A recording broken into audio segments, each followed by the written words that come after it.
When Jacob blessed his 12 sons, the children of Israel, he gave each of them particular blessings, which over time became the symbols of their house. So where do we find all these Israelite symbols today? Well, all amongst the European symbols, heraldry and coat of arms.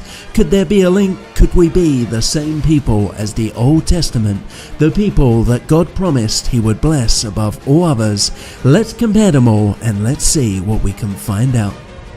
Originally, before entering the lands of Canaan, the tribes were split into 4 camps, all surrounding the tabernacle of Moses and the Levites. So each camp had 3 tribes, with one being the head dominant tribe of that camp. There were 4 main symbols, one for each camp, those being the lion, the man, the bull, and the eagle. God commanded that the tribes take these symbols and make them into banners. However, they also began to take prophecies and blessings given to their tribes and turning them into their own distinct tribal symbols to set themselves apart. Before we begin, it's clear the tribes are spread all throughout our European nations, and certain nations do seem to fulfill certain prophecies, such as Ephraim and Britain. So there must at least be a cluster of Ephraim within Britain, but no doubt Ephraim are also spread everywhere in our nations. The main point is that these symbols have been right under our very noses this whole time. The sheer volume and scale, along with many other proofs, show that we are the true descendants of the Israelites. So, starting with Reuben, he had 3 main symbols, those being the primal man, the unstable water, and also the mandrake, which is often an overlooked one. The man symbol, as we said earlier, was because the tribe of Reuben were the head of the southern camp, so that became theirs. The water symbol, the blue-white watery stripes, was part of Reuben's prophecy that he or his descendants would be as unstable as water, and we will get to that. Lastly, the mandrake is from where Reuben gave his mother Leah a mandrake flower, which she used to bribe Rachel to conceive another son with Jacob. It's typically called the fleur de lis, which means the lily flower. However, the only blue lily flower is in the Middle East or South Africa. Now, the mandrake is a blue-purple color and the buds are yellow during the summer, and this symbol looks identical to it. So lily flower or mandrake, whatever you want to call it, I would contend that this is the symbol of Reuben. The early Frankish kings such as Charlemagne around 700 AD in his heraldry had the mandrake, so it's a very old symbol, but it's said to go back even further than that, which is no surprise. So a few examples. Of course, the symbol is all over the French flag and heraldry, on the flag of Quebec and throughout Europe. For the primal man symbol, it's often a supporter, so on the side, such as in the Danish one.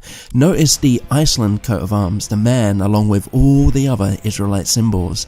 Then lastly, the unstable waters. This one you could argue that the symbol just represents a lake or a river, but again, look at how many other Israelite symbols we see used in conjunction. So, for prophecies, Reuben was the beginning of my strength, of dignity and power. Was France not the beginning of the Christian nations? Charlemagne dominated with the First Empire, but just after it says, you will not excel or have preeminence. In other words, it wouldn't last forever. By the time of Napoleon's empire, he practically encompassed all the white world, reaching as far as Russia and even influencing America. And what happened? He was defeated, and in turn, Britain with the British Empire took over and expanded, essentially taking that firstborn birthright and becoming the new superpower, followed after by America. Reuben had the first birthright but lost it to Joseph's 2 sons. Does this not correlate perfectly with our Old Testament ancestors? So next, Simeon, he had 2 symbols. Firstly, the sword and also the castle, sometimes a tower or a gate.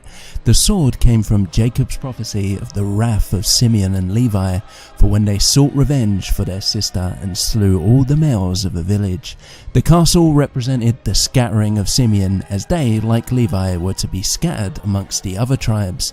Simeon, however, was given portions of land within Judah, so they had their own cities and territories, so therefore the castle symbol was appropriate. This means we'd expect to find these symbols amongst and in conjunction with the the other tribes.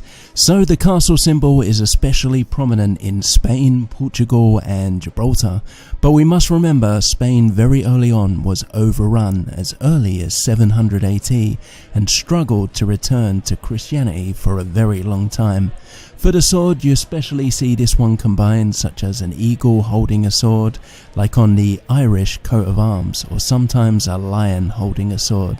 But then again, this is no surprise, as Simeon would be scattered amongst the other tribes. On to Levi. He had one symbol, and that was the breastplate, the 12 stones of Israel representing each tribe. The breastplate was of course because Levi was given the Levitical priesthood, and they wore them. Levi was also spread amongst the tribes, but as the priests. However, these symbols never appeared as coat of arms. This is because Levi, although they were all across Europe like the other tribes, they were actually the ancient Druids. When the Israelites began spreading and colonizing Europe, they brought with them these Levitical priests, and over time they simply got known as Druids. They are most known as being in Britain, however originally they were in fact all over Europe. The Romans outlawed Druidism and gradually began to purge it within the empire.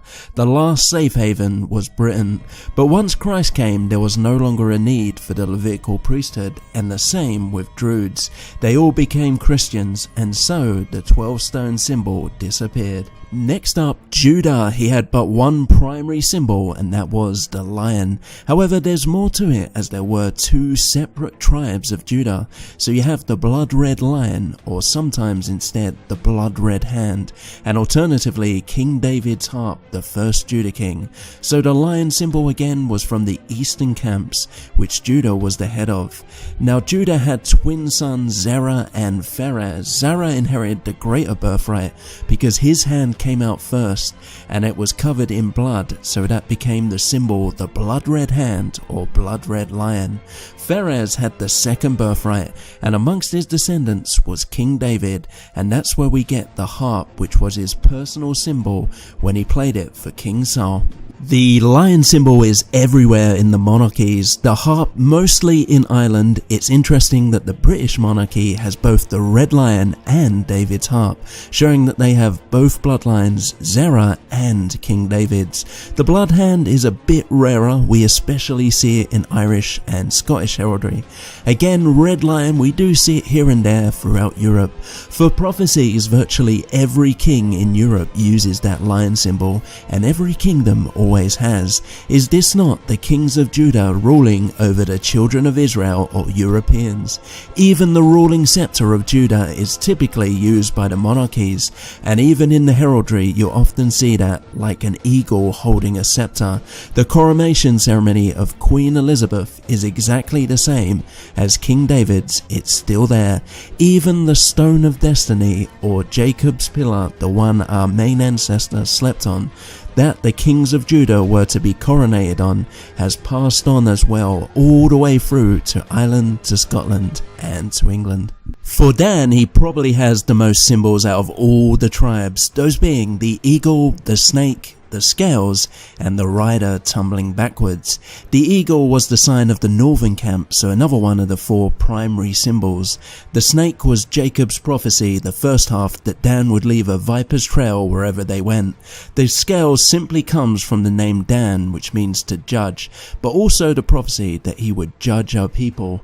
And the rider was again Jacob's prophecy, the second part, that Dan would bite at the rider's heel, causing it to tumble backwards. So the eagle is the most prominent to have survived, and we can see it just about everywhere, like all the European shields such as Poland and Germany have it. Sometimes the eagle and snake would get combined into a hybrid animal like the Wessex Weaven, which is an eagle with a serpent-like body. So for prophecies, the Viper's Trail was wherever Dan went, they would name the location after their patriarch Dan, and you can see that with many rivers, cities, all across Europe. Denmark literally means Dan's mark or frontier. Its people are called the Danes. In their ancient legends, their ancestor was called Dan. Now, a lot of the Vikings were in fact Danes, and did they not cause a lot of Christian Europe to tumble backwards, at least initially? but this had the positive effect of forcing those to rally together under a Christian king, such as King Alfred, and putting all their faith in God.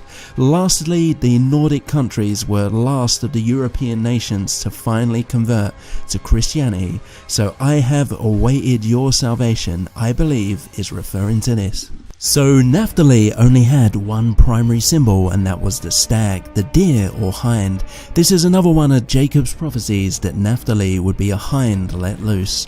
The stag symbol again we see all across Europe, especially on surnames, and often frequently as supporters on the sides of heraldry. On to Gad, he had two symbols, those being a troop, as in an armed rider, or a military style tent or camp. Both symbols come from the word Gad, which means troop, and also the prophecy that Gad would be a troop, although the camp symbol rarely ever got used today. This troop symbol is very common in the East, especially Russia, where it's on the actual national coat of arms, as well as Lithuania, as well as cities and provinces all over. The tribe of Asher had two primary symbols, the royal cup and the olive tree. The cup was from the initial part of Jacob's prophecy of Asher yielding royal dainties, whilst the olive tree, it doesn't appear much, but it was from Moses' prophecy of their lands that they would conquer in Canaan would be abundant in olive oil, and then later that they would mine the iron and brass, which we will get to. The cup you see appearing quite often, quite subtly, in a few national coat of arms, almost in the background, and especially amongst the Nordic countries.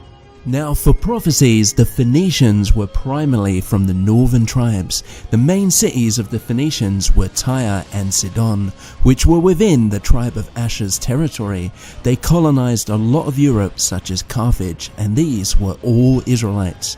They reached as far up as England and Ireland, so this is where we get the iron mines of Spain and tin mines of England. For example, this shows how Asher would become rich because of these minerals. So Issachar, he had but one symbol, the donkey. This was the prophecy that Issachar would find a pleasant land and settle there, but it would be between two burdens and he would be forced to submit like a donkey. Interestingly, the donkey symbol appears mostly throughout Germany and the East European countries, for surnames mostly Polish ones, and for prophecies considering that these lands are in between the powers of the West, i.e. Europe, and East, i.e. Russia. Does it not fit perfectly that these lands are couching down between two huge burdens? Zebulon also just had one symbol, and that being the boat or ship. This is once again from Jacob's prophecy that Zebulon would dwell at the haven of the sea. In other words, they would typically be seafarers with plenty of ports and harbours, so the boat symbol was very appropriate. The symbol, you could argue, is just what any fishing village you'd expect them to have, but again we got lions, eagles, all entwined. It appears on the New Zealand, most notably, coat of arms. Now Holland, the old crest of the Dutch Republic, was a ship where you had the 7 shields for each province. What's interesting is Moses gave a blessing that Zebulun would suck of the abundance of the seas and of the treasures hidden in the sand. It's interesting that over a third of Holland used to be under the sea until they claimed it and turned it into land with their dike system. Also, Rotterdam is the busiest harbour in the world, so Holland certainly is a seafaring nation. Now Ephraim had 3 symbols, the first being the bull, also the unicorn, or alternatively simply the horn. The bull symbol was the last of the 4 primary symbols from the camps of the West. The horn and unicorn come from Moses' prophecy that one day Ephraim with his horns would push the children of Israel to the ends of the earth along with his brother Manasseh, and we will get to that. The bull symbol, like the other main symbols we see everywhere all over Europe, but it's interestingly the character John Bull, who was a nationalistic type symbol in England. For the unicorn, most notable, it's in the United Kingdom's heraldry, a unicorn on one side and a lion on the other. So for prophecies, Ephraim was promised he'd have a double portion and one day be a company of nations. The only nation to accomplish such a feat is the British Empire, which allowed allowed the Europeans or Israelites to colonize virtually the entire world, at this time setting up prosperous new nations everywhere. Even the name England or English comes from the word Angles, which was one of the Anglo-Saxon tribes that invaded Britain. It means the bull or horned one, so England or English means land or people of the bull or unicorn, or in other words, the land and people of Ephraim. So Manasseh had two symbols, the arrow, bow or crossbow, and the diagonal sideways cross. The arrows are again Jacob's blessing of Joseph overcoming everything to eventually rise up. The cross is the same cross where Jacob crossed his arms when he blessed his two grandsons Ephraim and Manasseh. He swapped the blessings, making Ephraim the first and Manasseh the second to come later. The arrow symbols appear a lot in conjunction with lions and eagles, but most notably upon the United States coat of arms. The diagonal cross, of course, is tied in with Ireland and Scotland. It appeared on the Union Jack and then the early Confederate flag with the 13 stars, but also going back to the old Anglo-Saxon kingdoms such as Mercia, it had a diagonal cross as well. So Manasseh had the second birthright. Again, he was promised a double portion, just like Ephraim, and to become a single great nation. That meant that after the British Empire, we'd expect to see a single great prosperous nation, greater than any other European nation. I wonder who that could be. Lastly, Benjamin, he had just one symbol, the wolf. Now this is the prophecy that Benjamin would be a wolf and divide the spoils. The wolf symbol appears on the capital city of Norway's Oslo's coat of arms, and quite a lot of surnames do have wolves upon them. It should be noted that all the apostles except Judas Iscariot were of the tribe of Benjamin, even including Paul of Tarsus. As Christ said, he chose them all. Another prophecy was that Benjamin would be a light to Judah. As the apostles awakened their brethren, they spread the gospel amongst many of the Judahites and travelled to the lost tribes, originally just Judah.